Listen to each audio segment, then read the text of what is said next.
বছৰৰ প্ৰথম ছবিখন জুবিন দাৰ পৰাই আৰম্ভ কৰোঁ বুলি ভাবিছোঁ। আচলতে দাদা দুজনমান বাইক ৰাইডত ছিকিম যাব আৰু সেইবাবে মোক কৈছিল গামোচাত এখন জুবিন দাৰ ছবি আঁকি দিবলৈ।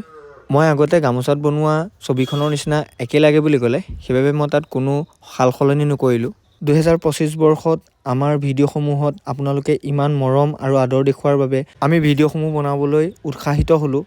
যদি আমাৰ ভিডিঅ'সমূহ চাই আপোনালোকে সঁচাকৈ ভাল পায়, তেতিয়াহ'লে আমাক ফ'ল' আৰু ছাবস্ক্ৰাইব কৰিবলৈ নাপাহৰিব। ছবিখন কেনেকুৱা হৈছে কমেণ্ট বক্সত জনাবলৈ নাপাহৰিব। আমি বৰ্তমানেও পাহৰা নাই, আমি কেতিয়াও নাপাহৰোঁ যেতিয়ালৈকে জুবিন দাই ন্যায় নাপায়, আৰু কমেণ্ট বক্সত জাষ্টিছ ফৰ জুবিন গাৰ্গ লিখি যাব যেতিয়ালৈকে জুবিন দাই ন্যায় নাপায়। সদায় ন্যায়ৰ হকে যুঁজ দিয়া মানুহজনকেই আজি ন্যায়ৰ প্ৰয়োজন হৈছে। সেইবাবে ভিডিঅ'টো শ্বেয়াৰ কৰিবলৈ নাপাহৰিব।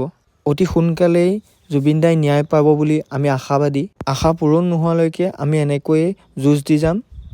জয় জুবিন দা, জয় আই অসম।